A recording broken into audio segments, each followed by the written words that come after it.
Hey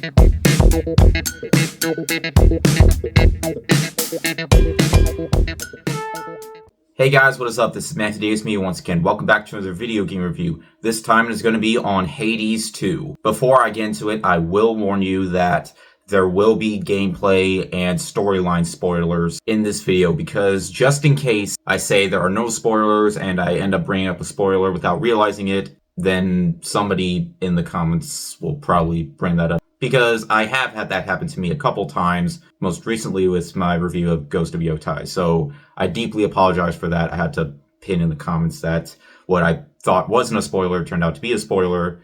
So yeah, spoilers will be ahead. Now, Hades 2 is the sequel to the 2020 hit indie roguelike Hades, where this time you play as Melinoë, the daughter of Hades, as well as the younger sister of the protagonist of the last game, Zagreus, where you must go through a dungeon crawler setting underground and fight against enemies with various different weapons you can use throughout the game, as Melinoë must fight against her grandfather and father of Hades, Kronos. As during each session, you're going to keep dying over and over till you learn enemy movesets by dodging at the right time and attacking at the right time. Only this time you'll unlock weapons by getting materials throughout the game, as that's pretty much the biggest thing you're going to be doing, as it's something you're going to have to do if you want to reach the end, which may sound tedious at first, but trust me, it manages to pay off. Now, I absolutely loved the first Hades, as I gave that game a 5 out of 5 when I reviewed it, so you pretty much know at this point I was super excited when I heard a sequel was coming out, and I was even more excited to hear it was coming out this year.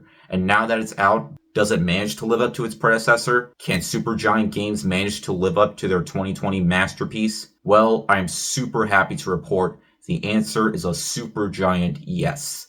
Not only did they learn from their predecessor, but do things to surpass it. And at first, I thought it would be impossible, because how exactly do you top a game like Hades? Well, first off, it has many more new characters to interact with throughout your experience. Whether you're in the crossroads or exploring the underground, the more you make progress, the more the game introduces you to new characters. Some help you on your journey, and some new characters have new abilities for your builds. And just like the first game, the dialogue changes with each run. It never gets repetitive and never feels like the characters are losing steam when it comes to their personality, which just has me wondering, how much dialogue did they record? Well, I know one thing. This was all done with real, talented voice actors and not AI. This may be an indie game, but it still wants to take its time being a work of art.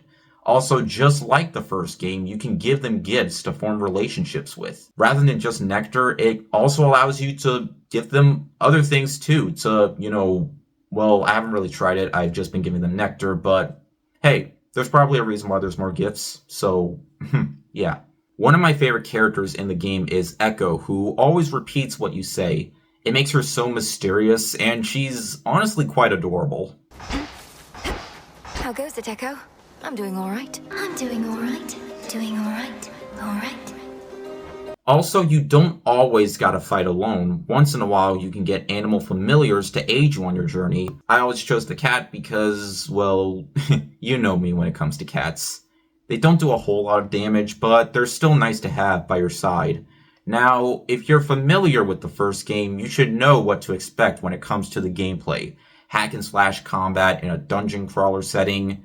You can also use a gun if you want. I always use the spear weapon because that's usually what always worked for me the most, because I suck at using other weapons, while with the spear you can just, not be so up close and just poke from a distance. It was always the most helpful for me. But hey, you do have a pretty good arsenal of weapons, and you can gain more by getting more materials throughout your runs, including tools to help you get other materials like fishing and mining tools. Also, if you really want to give yourself a chance during each run, the game has an ability tree called Grasp that gives you perks that you can upgrade later on to equip to give yourself more of a chance to get through your run. It may seem repetitive when it comes to exploring the area, since for pretty much the whole game you'll be exploring the same area. However, what really separates this apart from the first game is how you have 2 areas to explore this time around, as later on you'll have the ability to unlock another area to explore, being the surface, to fight an even more chaotic baddie known as Typhon. One of the biggest things you're going to have to do in this game is use the Cauldron, which has upgrades to specific areas like the healing pool things, as well as giving you the ability to unlock more areas. Of course, one of the biggest things being the surface, which you will have to explore if you want to make it to the ending. And I will warn you, it makes the below world look like a cakewalk. This to me is what makes the game feel different from the first game, because in the first game, all you really have to do is mostly just keep playing the same area in order to get to the end. This game encourages players to explore two areas, one of which requires a specific concoction in the Cauldron in order to beat the surface, before going back down to fight Kronos in the below world. And story elements change too, as after defeating Kronos the first time, the story changes in a way that I wasn't expecting, and got me even more excited to want to go back and fight Kronos again. Speaking of fighting, let's talk about those boss fights. There are plenty more to take on this time around, and they are just as fun to take on as the ones you fought in the first game. Probably my favorite boss has to be Scylla and the Sirens, which is a fight against a music trio, and each time you encounter them, they sing 2 different songs, plus a third one during the final encounter, making the fight more exciting. And the songs are excellent. They are very catchy and have great lyrics to them that I pretty much got them stuck in my head. And as I'm making this review, they're still stuck in my head. Too bad you must die now. I am gonna claw out your eyes and drown you to death. I am gonna claw out your eyes and drown you to death. And if you thought the bosses in the first game were hard, this game pretty much boosts up the difficulty with adding more patterns and hazards to look out for. You will definitely fail a lot, but learning the patterns and movesets is key. And because the bosses are so fun, it gets me more excited to take them on again, even after beating them once.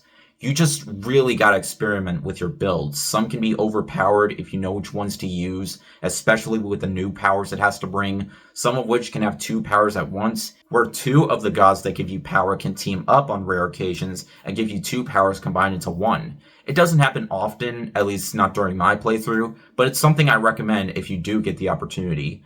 I mean, man, with how excellent the dialogue is with these characters, it always made the story feel investing, even with the other characters bringing in their own stories to the mix.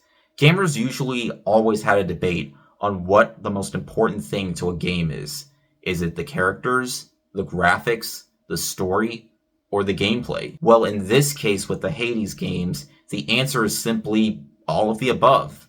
Games like this are why gaming is so important, as it's been a struggle for AAA developers this year due to the prices they've been demanding for new games, and of course not making their games feel fully finished as releasing the game now and fixing it later. But with games like Hollow Knight Silksong, Split Fiction, and of course Expedition 33, as well as this game, it shows that indie and AA companies can find just as much success without demanding full price, as well as letting their games cook in the oven for a good amount of time until they're fully ready, and give gamers an experience that feels like they're getting their money's worth. And while Hades 2 is $30, which is $5 more than the first, though for some reason the physical version is going to be $50, I don't know, Nintendo has been acting weird this year.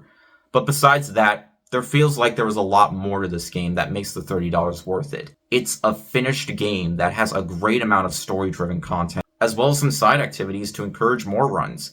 Especially with the top-notch writing that never gets old, I had so much fun with Malinois's story that it didn't make me miss playing as Zagreus. In some cases, I enjoyed playing as Malinois just a bit more. Hell, there's even a part to the game where you can actually fight Zagreus, as well as bosses more challenging than the ones you fight throughout the story. If that's the case, I definitely see myself going back to it. In the end, guys, Hades 2 is why I love gaming. No, it's why so many people love gaming. Most AAA companies don't seem to understand what players like to see. They want to play something that's finished, something that doesn't make the company feel like they care about greed, and just want gamers to have fun. If you're not in it for the story, then that's okay. If you're more focused on a good story while you play the game, that works too. It has multiple different options when it comes to its weapons, just like the first game, making any weapon work for anybody that's playing the game. Especially just like the first game, it gives you the option of God mode, where every time you fail a run, it boosts your defense by 2% till you reach the max amount. And just like the first game, it's fast-paced, has so much lore to the story and characters. Each NPC feels like they have a purpose.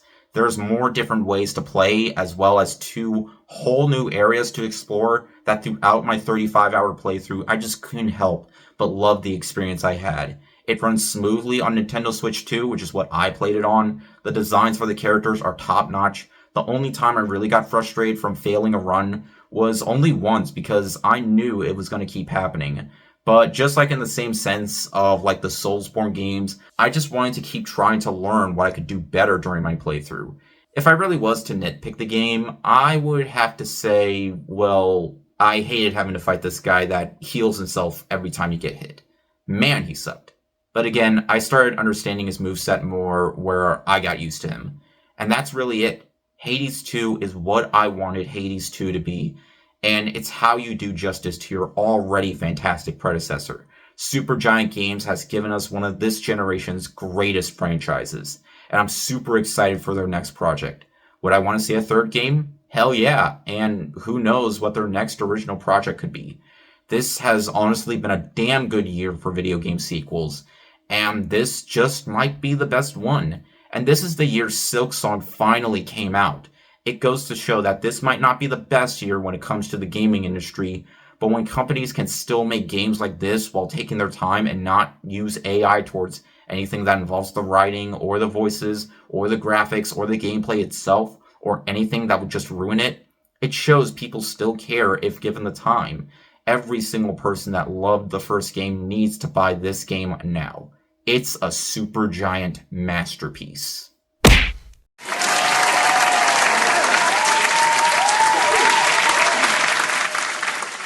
It just begs the question, what's going to take home the gold at the Game of the Year awards? I definitely know Clair Obscur is going to have, the award for best soundtrack or best music or whatever that genre is. But I know one thing, that there are so many great Game of the Year contenders. So we'll just have to wait and see. But we know that, the Game Awards are just 2 months away. So we can only hope. Besides, there's still plenty more games coming out. I mean, I'm working on Ninja Gaiden 4 right now. So yeah, I am on a roll with the amount of games that have been coming out this past year. And I've still been seeing so many movies this month, but I'm so happy I managed to finish it up to talk about it with you guys. But yeah, anyways, thank you guys so much for watching. If you enjoyed the video, make sure to like and maybe subscribe for more. You can also follow me on Twitter, Instagram, or maybe Blue Sky. Links are in the description. And I'll see you guys later. Word out.